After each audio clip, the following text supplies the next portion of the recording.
You've got an opportunity here to create a museum that is vital, that is immersive, that is emotional, that brings all kinds of theatrical storytelling and wizardry, and that tells a classic American story. When you want to build a world-class presidential library museum, tell a story in a new way and in a creative way that will resonate with a new generation and a new audience of people. Education is less like filling a bucket and more like lighting a fire. We're going to tell that story in a way that captures the imagination, inspires people, and leaves them hungry for more. We want to activate their sense of civic partnership, their civic responsibility to be a part of making the world a better place. That way, he becomes more relevant today than he has been at any time in the last 50 years.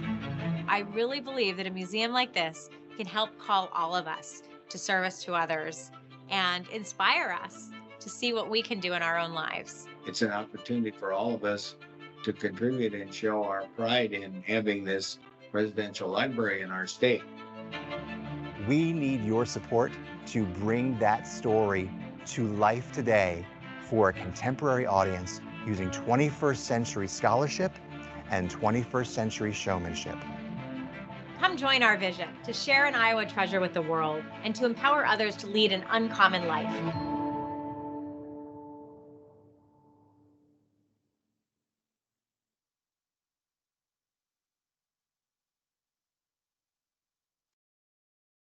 Hello and welcome to Third Thursday at Hoover's.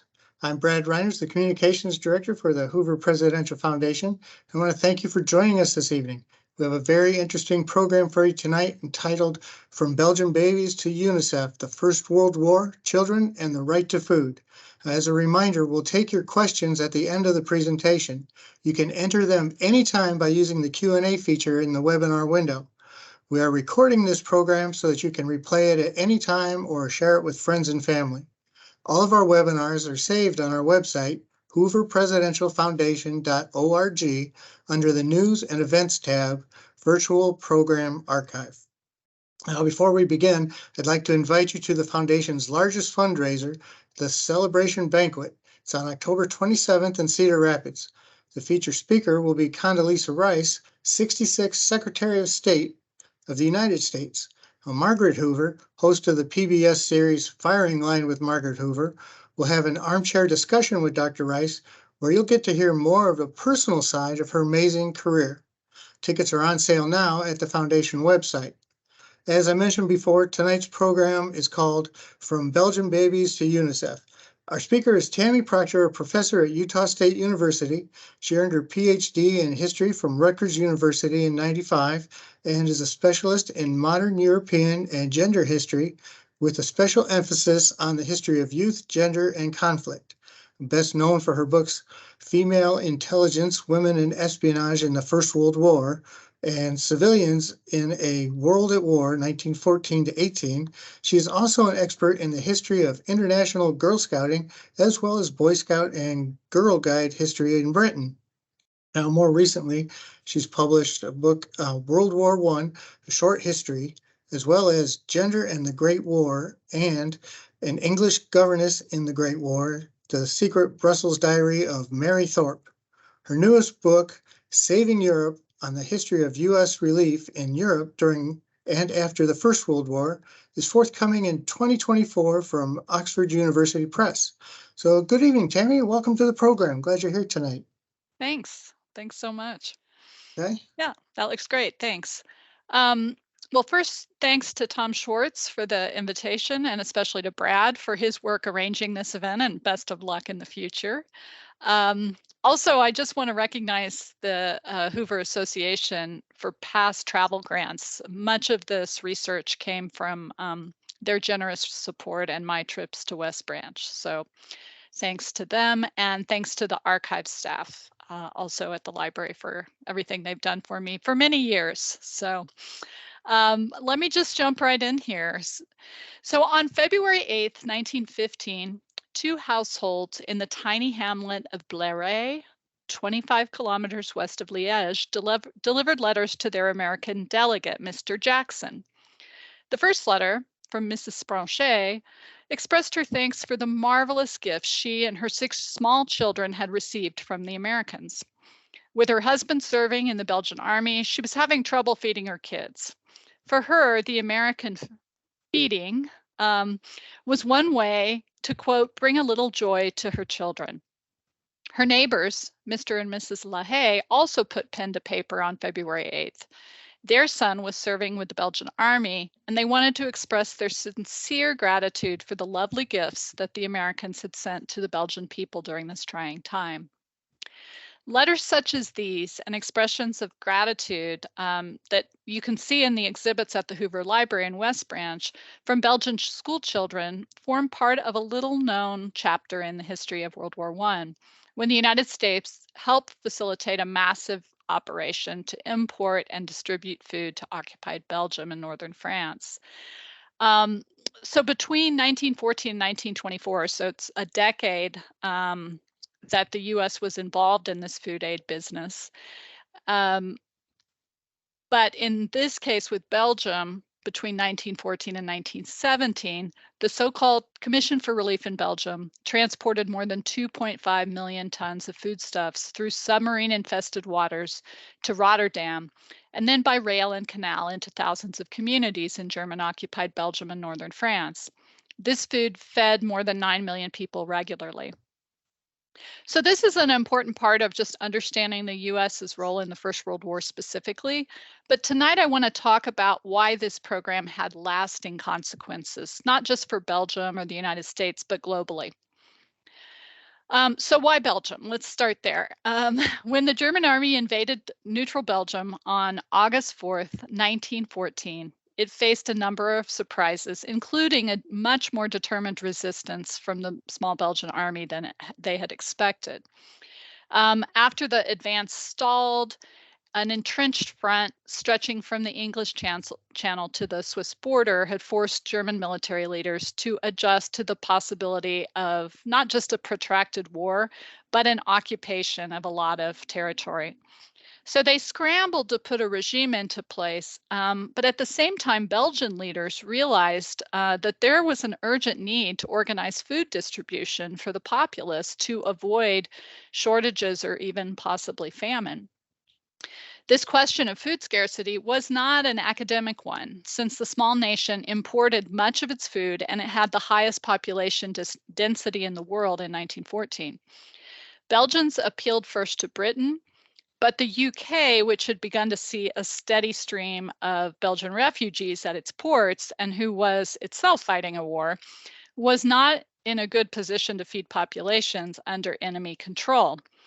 In addition, several members of the cabinet, and this is especially true of Winston Churchill, opposed the idea of providing food to Belgium, citing military necessity.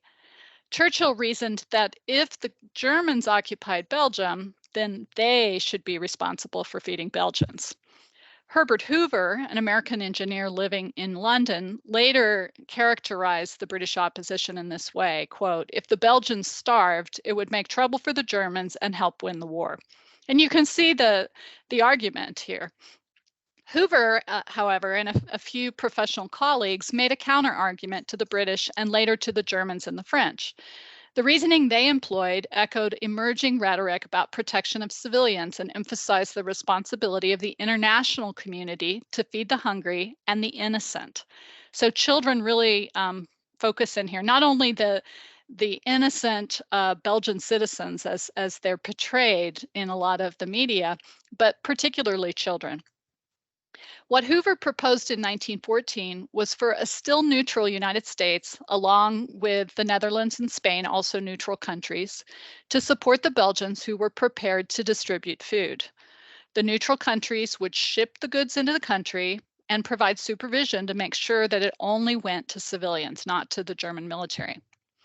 The Commission for Relief in Belgium, or the CRB, then deployed American men to supervise and organize the mechanics of the feeding of Belgian and French civilians. We can go to slide 2 now, Brad. Well, and here you see some of the CRB officers. Hoover is in the middle here. At the same time, thousands of local men and women under the Belgian Comité National, which was the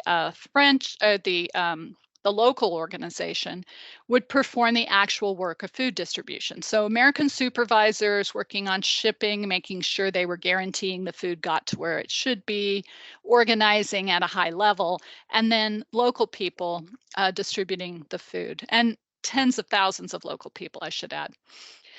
Belgium itself financed much of the food, setting up an important precedent that there would be some payment for the aid so as not to create dependency or a sense of welfare. This was really important to the Americans who were setting this up. You can go to slide 3 now. Here are some of the people who worked in the Belgian distribution. You probably will notice a bit of a gender divide here, which I'm happy to talk about in the Q&A if anyone is interested. And I'm going to talk more about the CRB in a minute, but I want to talk about how this emergency aid to one country was an American-style relief system that later served as the basis for international organizations. So using the CRB as an explicit model and often with the same personnel, like some of these people worked in Belgium and then they continued to work in programs through their whole careers. Hoover again organized post-war food aid in spring of 1919 under the auspices of the American Relief Administration, or the ARA. That was in 24 European countries. As in Belgium, local volunteers and paid employees did the actual work of distribution. But Hoover's organizations, for a 10-year period, handled the shipping and distribution of more than 33 million metric tons of goods, valued at more than $5 billion. So big organization. The ARA did save lives.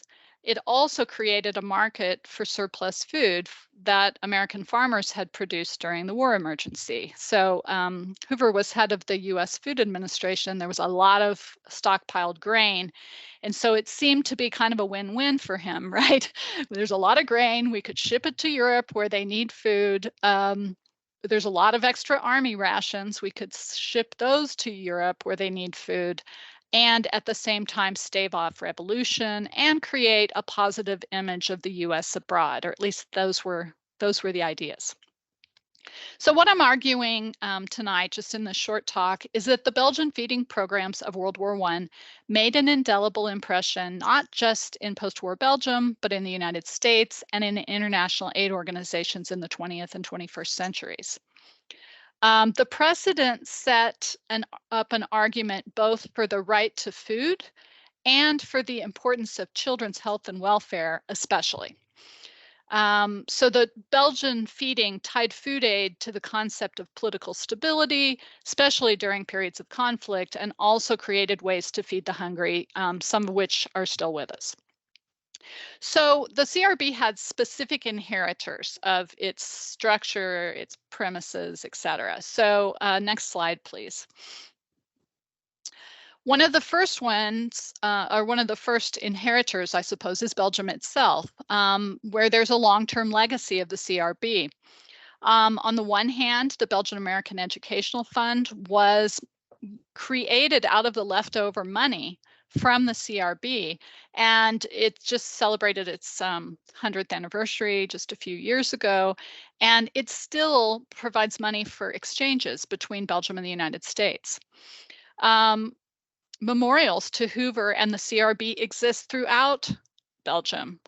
There are street signs like this one in a suburb of Brussels. There are statues, buildings that are named after Hoover and many of the CRB members. And then most importantly for this talk, the CRB and the Comité National, the Belgian version of the organization, also helped create the Belgian Child Health Agency that still exists today, known as ONE, which is basically a comprehensive child health and welfare organization. Okay, next slide. So that was Belgium. In the United States, it also helped define American global mission in the 20th century world.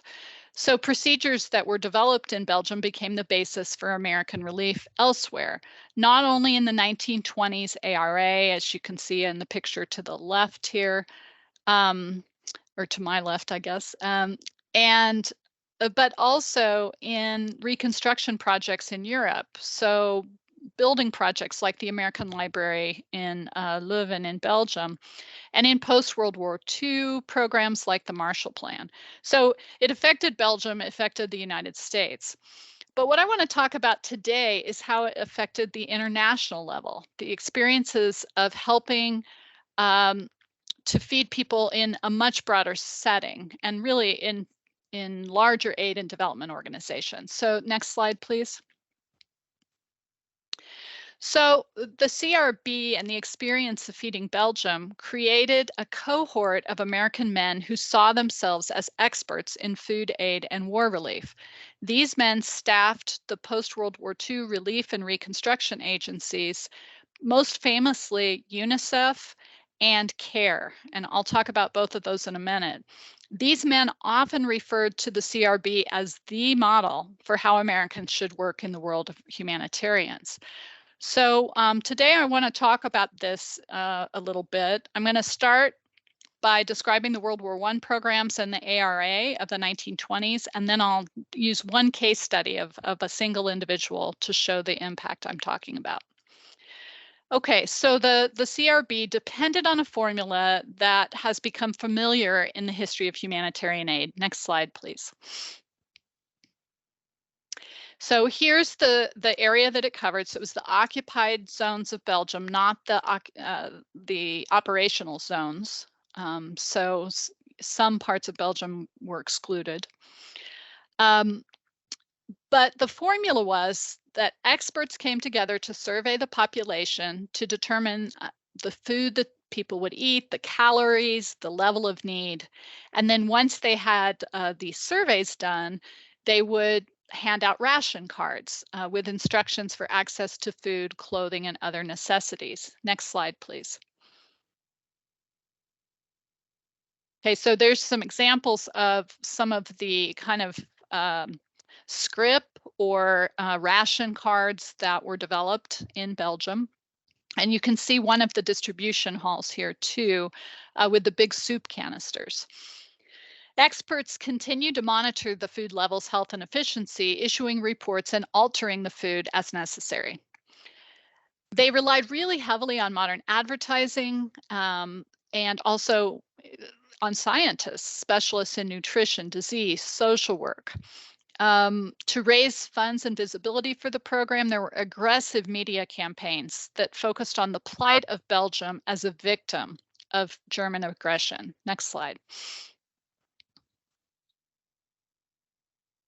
These were used in other ways too. So when the U.S. entered the war in military, in 1917 as a military force, but you can see some of these early forms of propaganda often include, injured or dead women and children, and a lot of the accounts focus on avenging the violation of what became known as Poor Little Belgium.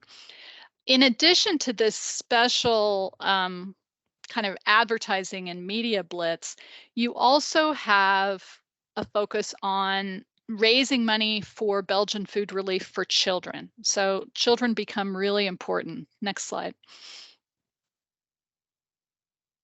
The argument used to gain donors was not only that Belgian neutrality had breached international norms, and that an intervention was necessary, but also that there was an international responsibility for victims of war. And this became really kind of a given as part of World War I and the post-World War I expansion of humanitarian aid. One of the most successful of the fundraising campaigns focused on so-called Belgian babies. And they had like Belgian Baby Day in schools in the United States where children could give a penny toward the Belgian Baby Fund, and all kinds of special events to play on the sympathies of possible donors, both in the United States and elsewhere. And this use of images of babies and children was not new, but the scope of the campaign was innovative. In it also kind of solidified the idea that civilians and children had a right to food, that they were not part of whatever had caused the conflict. Next slide, please. In his 1916 book, War Bread, Edward Eyre Hunt, who was part of the CRB, translated some of the letters he got from Belgian school children using victim voices to appeal to the hearts of the world. The notes captured the child's tone. Quote, "I want to come to America myself and to thank all the brave people." Or, here's another one, "I thank you because you sent great big boats over the Great Sea." Americans thought of their own families and they imagined how they would react to the threat of not being able to feed their own children, and then they donated to the cause.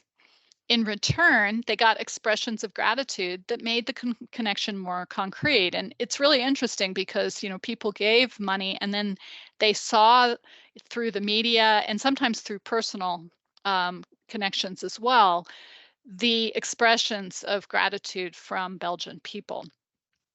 Belgians of all ages responded with letters, postcards, lace tributes, artwork, and decorated flour sacks that they had emptied and returned. Next slide, please. Here's some examples. So in the Library of Congress, there's a collection of roughly 5,000 letters to Woodrow Wilson, many of them illustrated as with this. And you can see they go from being pretty fancy artwork to definitely something that a child drew and sent off to the American president. The Hoover Library in West Branch and also the Hoover Institution in Stanford have big collections of these as well. And this outpouring of thanks in turn reinforced Americans in their understanding of their humanitarian work as especially unique. It almost took on a moral imperative. And their idealism was bolstered by the languages of the appeals. They saw themselves as important designers of a new age of humanitarianism. Next slide, please. Here's some more of the flour sacks. These are from the Hoover Institution, but you can see them on display in West Branch as well. Especially in the first year of the war, the American delegates really were young. Most of them were in their early 20s, just out of university. The first couple cohorts were almost entirely Rhodes Scholars who were already in England and so therefore could be easily sent to Belgium to work. So, their average age was between 22 and 26, something like that. So in this first year of the war, the American delegates made rules for their own provinces, and they had special protected status in the form of CRB automobiles, canal barges, and ocean vessels. Famously, a British official described the CRB as, quote, "a piratical state organized for benevolence." Because the CRB had its own flag, it negotiated treaties, and its personnel had diplomatic immunity. The Hoover passports are quite interesting to look at. Another unpublished history noted that each delegate at that time was in a way the lord of his own province. Many were billeted in chateaux, they were treated like royalty, showered with gifts. You can imagine what a heady experience this was for young American men that strengthened the sense that their work alone protected Belgium's future. As an example of this from a little bit later in Vienna, one CRB worker for the ARA described his role home. Quote, "When I am downhearted, I go to a kitchen and I see my children eat. I think of them all as mine, every one of the 200,000 underfed little waifs." This prevalent sense of the United States as surrogate father shaped the language, I guess, of America's wartime food aid programs. Also, U.S. personnel often emphasized the duty of Americans to save the innocent of Europe from starvation and degeneration, promoting the idea that Americans had a business-like efficiency that only they could bring to the process. So while Belgians faced restrictions on their movements, censorship, requisition, hardship, the Americans in Belgium had special status. They had passes. They had access to German civil and military authorities, as well as to Belgian businesses, politicians, and bankers. The CRB men ate together, traveled together, shared accommodation. As one delegate said, the CRB was a good frat long before it had a pen. So what the picture I'm painting is that these are young men. This makes a huge impression on them as they're beginning their careers. It creates a bond that they will carry with them for the rest of their lives in most cases. They have reunions for years, decades afterwards. And it created a sense that maybe this could be a field that they could pursue in the future as experts. And while never fully articulated in charitable publications and propaganda, the message for Americans was clear. U.S. food would make the world safer and would demonstrate American good-heartedness and wealth to the world. So if you kind of combine this, the Food Aid Project, with the U.S. entry in the war, you can see that the argument that the U.S. was intervening to safeguard freedom and democracy is bolstered by these earlier efforts. And I would argue that through the Belgian relief, U.S. citizens felt an investment in the European war and a sense of moral mission long before U.S. troops set foot in France or before Woodrow Wilson defined the war as the war to end all wars. So for the legacy of the CRB that I want to talk about, I think the ARA and the European Children's Fund, both 1920s programs, aided in rebuilding Europe. And not only were they modeled on the CRB, but they were managed largely by CRB alumni. You can just kind of trace a direct route for the CRB personnel into these later programs. The men became relief experts, and their expertise was employed later in the creation of international permanent aid organizations. Next slide, please. I pulled out a few just to give you an example, but if you look here at the slide, you can see where they start with the CRB, or sometimes they're just attached to it, as with Hugh Gibson.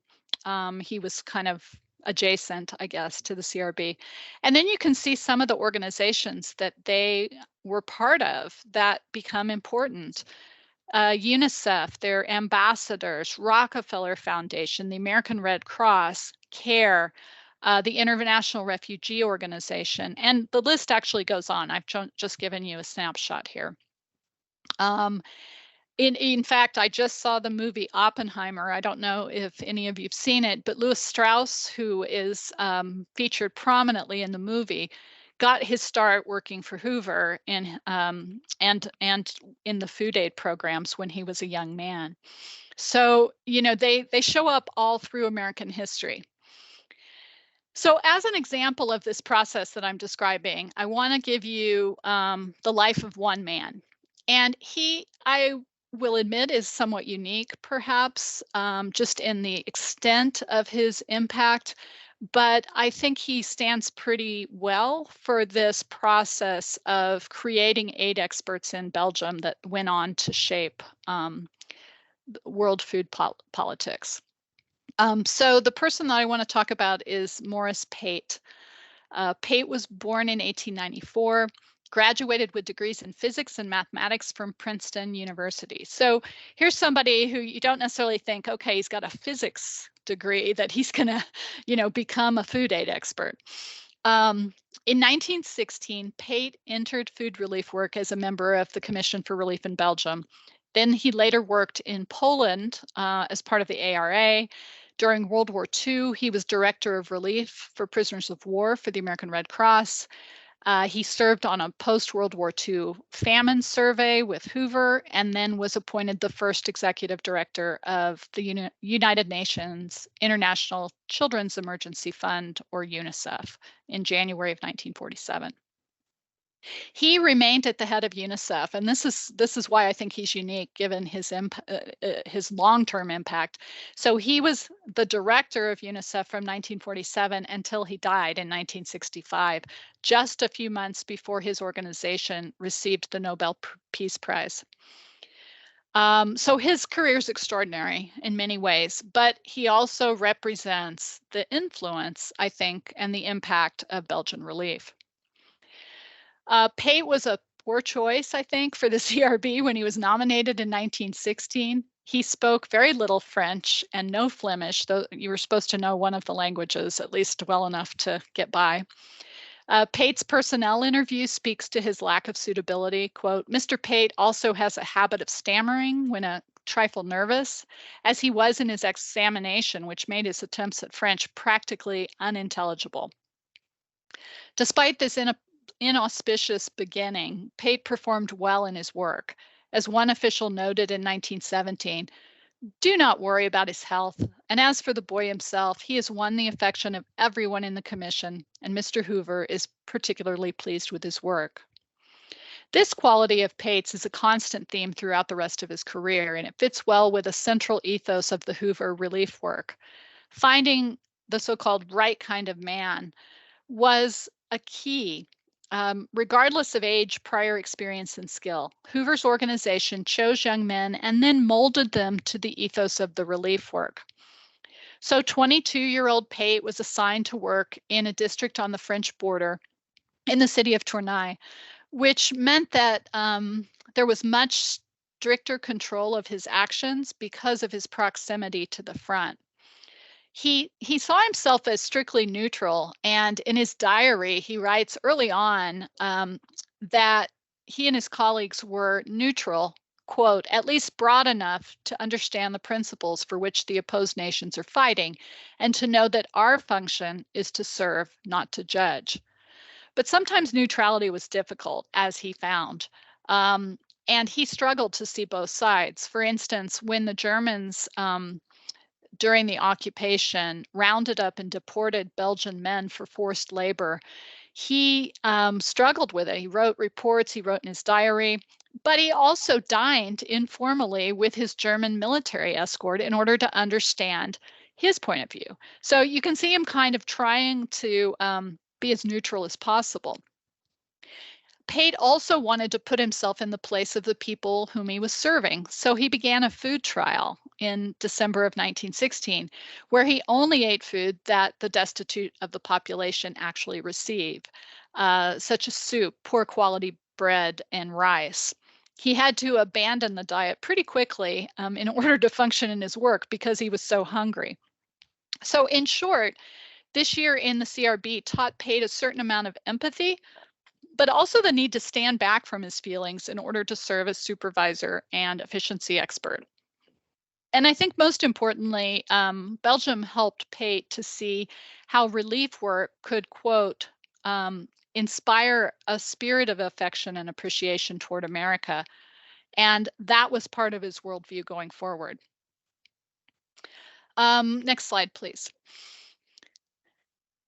The CRB proved to be an important apprenticeship for Pate, leading to his most formative experience with the American food programs, which was the American Relief Administration in Poland.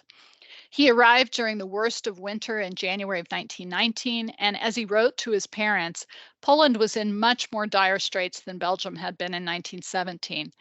Political instability and war with the Soviets exacerbated the after effects of forced labor, food shortages, and agricultural destruction during the war. In 1919, Poland faced malnutrition and disease, especially among returning refugees and prisoners of war.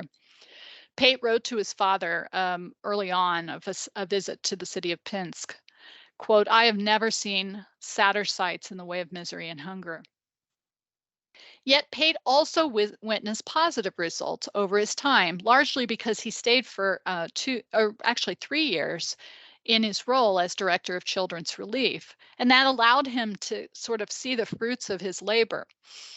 In a 1921 letter to his mother, he recounts this sense of accomplishment when he visits the same town, Pinsk. Quote, "Today, it's hard to recognize it as the same city, and the children who were in such wretched condition 2 years ago now look relatively healthy and happy." At the height of the Polish feeding in 1920, 6,000 kitchens operated with roughly 20,000 volunteers. And Pate and his small group of colleagues organized and oversaw the work.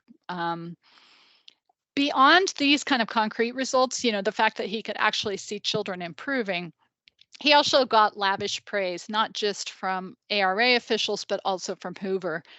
So this combination of the power to save lives and the praise of other men that he respected surely played a role in his decision to work in children's relief. I think the other thing that I want to mention here before talking about UNICEF is that what happened with the ARA and then with some of these later programs is that basically they scaled up the Belgian system. They used surplus food, again, typically, held tight control of transport and logistics, and utilized the labor of thousands of local volunteers and paid workers. The ARA and other later organizations insisted on disinterested egalitarian feeding. ARA personnel argued that sentiment had no place in mass feeding and continued to focus on creating a well-oiled machine for providing food to the greatest number of children and those in need. So for CRB trained workers like Pate, the right to food and the protection of children required distance and an international effort by wealthy countries with the right kind of personnel. So you can kind of see the roots, at least I would argue, of international programs focused on food security, which emphasize market mechanisms and macro level understandings of supply and logistics, distributed through efficient international agencies. In such formulations, food is a commodity, and those in power within the global market have a duty to transport cheap food to those in need. This is quite different from food as a fundamental human right, as scholar Joe Wills has recently pointed out. So in the Polish work, Pate found himself trying to meet children's needs directly, but he and his program made parents dependent upon the ARA for their children's sustenance. Children were examined by medical doctors, they were measured, they were interviewed, and then they were given a grade, which sort of told how much food they could get. They also had to get the food at their schools oftentimes. And these practices informed the methods that Pate used in UNICEF as well. Jennifer Morris, who's written about UNICEF, said that that organization took on the role of male head of family, and children were considered a special or apolitical domain of work. So, just as the CRB delegates had seen their role as protective and paternal, UNICEF also took on the role of father to the world's children. Next slide, please. And this slide really shows, the image that Pate was presenting to the world. So this is Morris Pate with children, as it's a UNICEF publicity photo. So by going directly to the children and giving them food at schools or public kitchens, parents were bypassed in the ARA, the UNICEF, a lot of the Hoover feedings. And this was a real departure, and it caused tension actually, because European welfare states, which were developing in the 1940s, were the opposite. They were emphasizing state payments to households, to parents. So it's a very different model. So Pate credited Hoover and what he learned under his tutelage for his success in making UNICEF a permanent organization. When he was interviewed by The New Yorker in 1961, Pate claimed that the first step was to set up communications and transport, especially phone lines. As Pate told the magazine, quote, "In an emergency operation, speed and flexibility are essential. I learned that early in the game from Mr. Hoover." Pate wrote to Hoover himself upon his initial appointment at UNICEF in 1947 and gleefully reported, this is a quote again, UN Secretary General Trygve Lie approved 100% of all the principles on which the ARA, the European Children's Fund, was based. In 1954, Pate confirmed once again this direct connection, writing to Hoover, quote, "I operate with great freedom under the 26 nation board in the UN framework and have endeavored to direct this operation with all of the principles and policies which I learned under your leadership in the CRB and the ARA." A prominent photograph of Hoover with Pate in Warsaw hung near Pate's desk in his office at UNICEF throughout his tenure there. So as I said, Pate's somewhat unusual in that his success was more marked and long-lasting in the field. But each of the men in the CRB learned how to administer feeding operations to ensure food security, which they thought would promote political stability.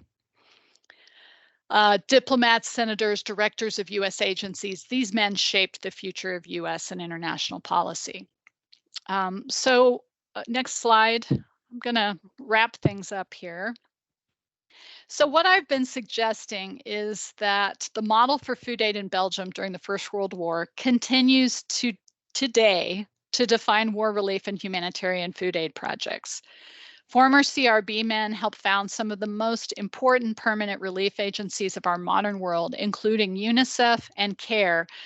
This is an example of kind of the direct connections. So there was a food package program that was developed in the 1920s that then became the basis for today what is known as the Cooperative for Assistance and Relief Everywhere, or CARE. And the first director of CARE had a connection with Hoover food programs. Next slide, please.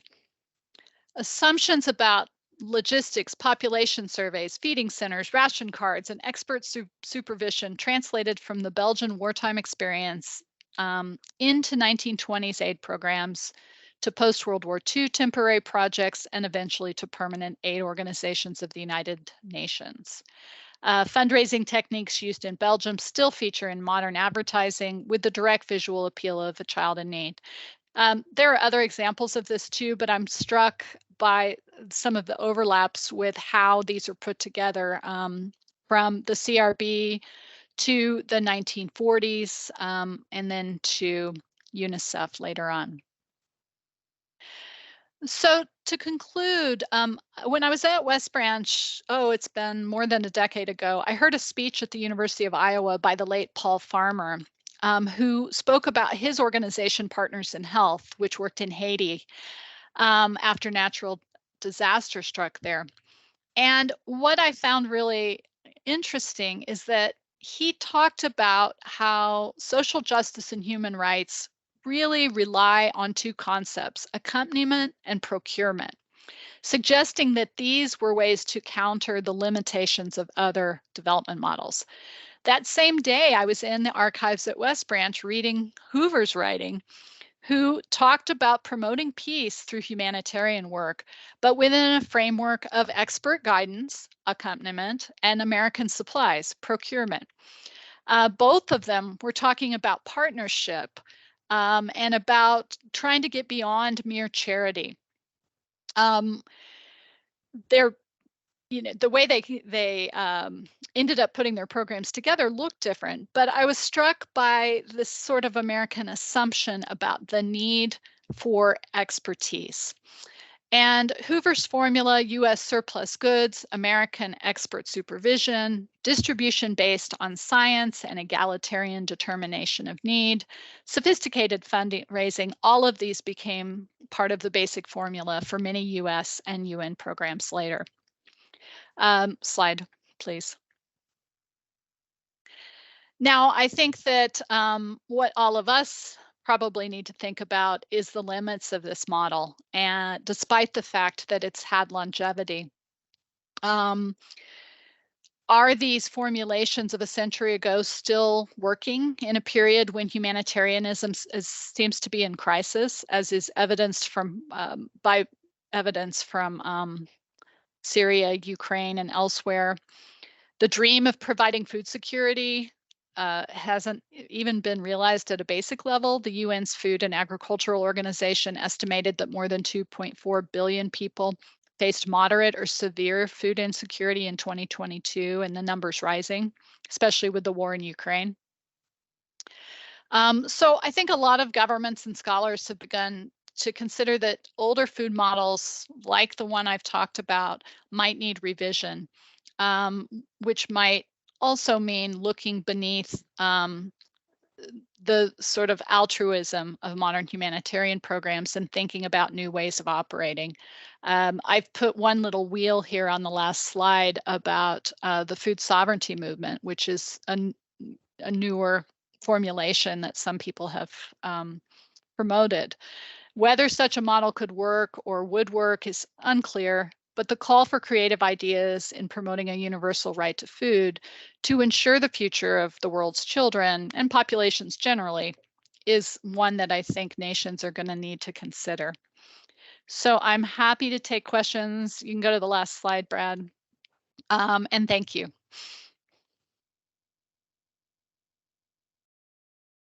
Well, thank you for that, Tammy. I'm going to ask you a couple of questions too, but I encourage our audience to fill in the Q&A button there and submit their questions, and we'll get right to those.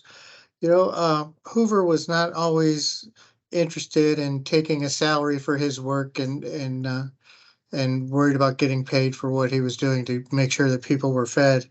And there's, you know, that slide with all the leadership from all the organizations and such. I don't imagine they were all living the high life on their jobs. How were some of those organizations funded and able to keep doing the work that they did? Yeah, it's a great question, Brad. You know, Hoover, I think, had the idea that the organizations would be voluntary to the largest extent possible. And it's part of the reason why they had so much leftover money that they put into the Belgian American Educational Foundation, for instance. But the reality was that a lot of the people who might be good at this work or who were interested or recruited into it were not in a position to support themselves fully. And so what you see when you look through the personnel records from all of these, you know, the CRB, the ARA, you know, all the alphabet soup of organizations, is that many of them had to rely at least on a basic salary.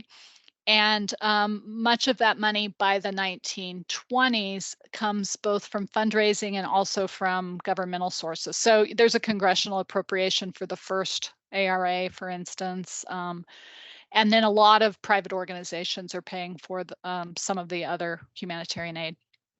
Mm-hmm. And then, you know, this food wasn't just coming from the United States or nearby countries. It came from all over the world. Can you discuss a little bit about how they tracked down and collected all this food from all these different locations? Yeah, it was a big, so just speaking of the CRB, it was a big logistical challenge because, as I said, the Belgians were, you know, perfectly able to distribute the food themselves. They had an organization in place, they had leadership, but getting the food into Belgium could be problematic. And so they had guarantees from all of the people who were fighting that these neutral ships full of supplies could get into Rotterdam and then could be brought into Belgium, mostly on canals. This didn't always work the way one would hope, because sometimes the ships were sunk as part of the naval warfare that was going on. But a lot of the food came from the United States, Canada, and lots from South America as well. So particularly places like Argentina and Brazil, some from British Commonwealth countries like Australia. So they really were, countries were stepping up to provide food, but it all had to pass through this tiny little spigot basically into Belgium. And that was where it got really tricky sometimes. Mm-hmm. Now, early on, you talked about a gender divide when you were discussing the soup kitchen picture, and Vincent is asking where or were all of those female distributors volunteers? Were all of those female distributors volunteers? Not all of them. So the Belgian organization had some paid personnel who were either paid in not dollars, but in cash, or they were sometimes paid in food, sort of like in-kind payments. It depended on the kind of work they did. It also depended on their social class. So those who could volunteer often did. Those doing some of the real hard labor of the organizations got paid. So it was a little bit of a mix. But Vince, in terms of your question, one of the things that comes out is that there were a lot of tensions actually over labor unions in these countries, because particularly after the war in the ARA, because a lot of people felt that their labor deserved to be recognized with payment, and they tried to organize, which was something that a lot of the American personnel thought was just an outrage. Like, we're here to help you. How come you're trying to, force a union on us? So the class and labor issues really play out, particularly in the American Relief Administration. Dan is asking, he says, thinking about the CRB's legacy in international food aid projects, did many of its leaders bring their commitment to food security to domestic needs during the Depression? Well, good question. Some did. So some were involved in domestic politics, and particularly those who became governors or senators often would, promote programs that would help with food security in the U.S. A lot of the men in the CRB, not all of them, but many of them were Republicans.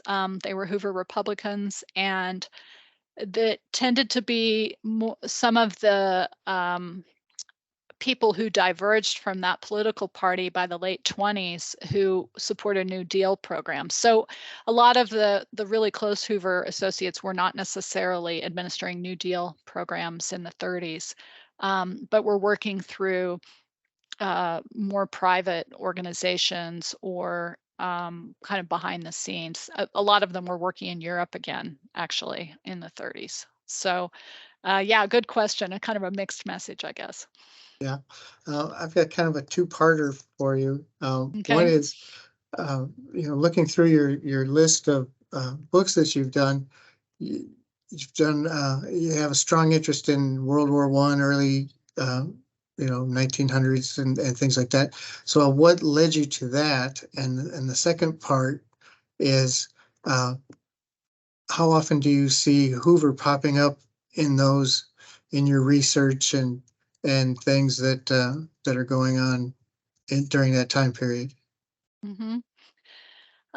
So that's a that's a hard one to answer, but my first research as a graduate student was on the Boy Scouts and the Girl Guides, and so I wasn't really doing a World War I topic per se, but I was looking at scouting as it developed in Britain, and then more broadly in the United States and other parts of the world across the period of World War I. So, kind of early 20th century, that's where I started into this. I accidentally kind of fell into looking at World War I because I found some materials on Boy Scouts and Girl Guides working in intelligence organizations in Britain. So, I thought, oh, this is kind of interesting. I'm going to follow this up.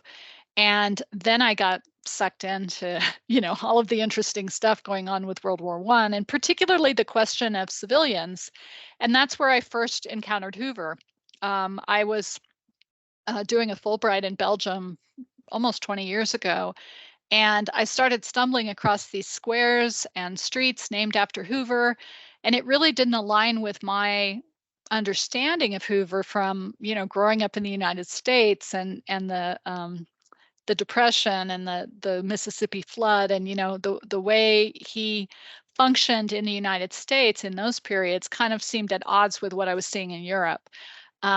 So I started looking, that's the first time I came to West Branch, was to look for materials for my book on civilians, because I was interested in the role that Hoover and others played in relief. So probably a rambling answer, but. No, that's great. You know, we have about 20 public libraries across the state that are partnering with us in presenting these webinars. And one of them is joining us from Council Bluffs Public Library there. They're asking, are there particular historical fiction books that tell parts of this story? That's a good question. So Jeff Miller has written, so his father, his grandfather was a CRB delegate who married a Belgian woman. And Jeff is a writer who's been very interested in the CRB for many years. He's written a kind of nonfiction trilogy about the CRB, but I believe he's also writing a novel, or if he has, I don't think he's published it yet, but I think he's intending to. But otherwise, there's not a lot that's been written. There aren't, to my knowledge, any juvenile books, for instance. This would be a great juvenile history, I think, to look at the life of a CRB delegate. And other than just some side mentions in other novels about the war, I don't really think there's a novel that touches on these experiences. I'd be happy to hear about one if there is. But yeah. But there is a library, just because you mentioned, there's a really interesting library story to be told here, because many of the men involved in the CRB also were involved in rebuilding what became known as the American Library in Leuven, which was filled with books, partly from the American Library Association donations, partly because of required donations from the Germans after Versailles.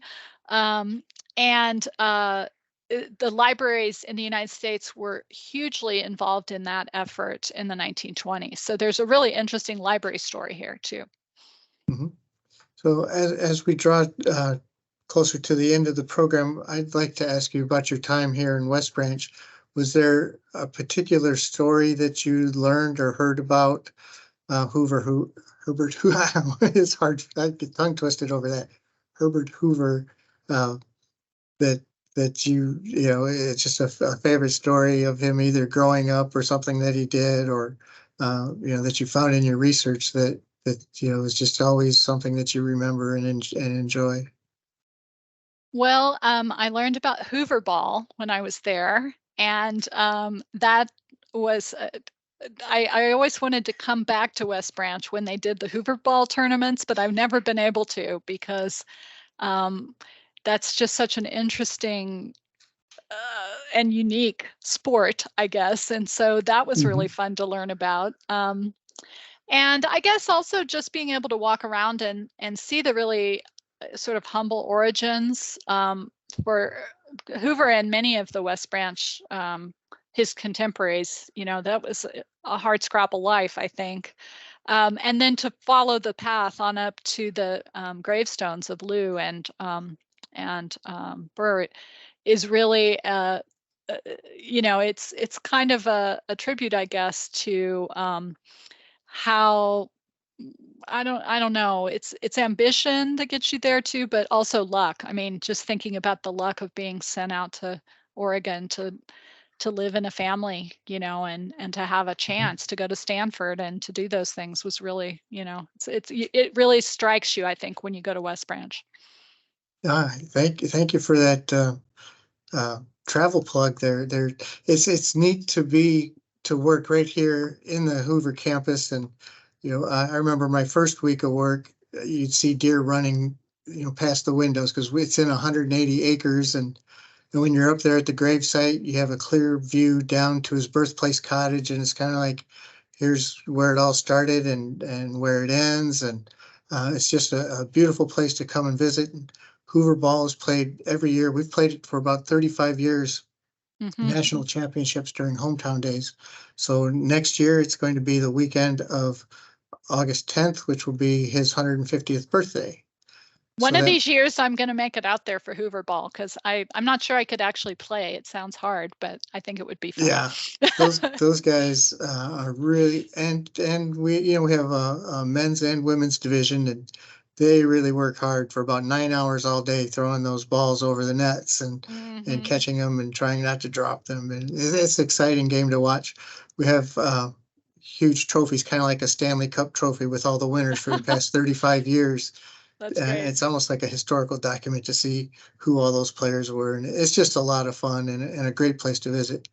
But, you know, that is all the time we have for now. And I do thank you for coming today, Tammy Proctor from Utah State University, and sharing your research on feeding Belgian children during World War I. As a reminder, this program will be placed on the Hoover Presidential Foundation's website archive for people to enjoy and share anytime. And I encourage everybody to join us next month in October for an exciting evening with Condoleezza Rice at the Celebration Banquet. It's October 27th in Cedar Rapids. It's an event everyone will be talking about and one you don't want to miss. So tickets are on sale now at the foundation's website. It's hooverpresidentialfoundation.org. You'll find the links right on our front page to that and many other events that are coming up. And also remember the Exquisite Miniatures exhibit, which closes this Sunday evening, September 24th. These tiny paintings have been hand painted in such fine detail, you'll want to borrow a magnifying glass to get a good close-up view of each one. And they do have some on loan there at the museum. Now, the Hoover Presidential Foundation staff is ready to assist you with your membership needs or charitable gifts in support of the Hoover campus and the museum renovation.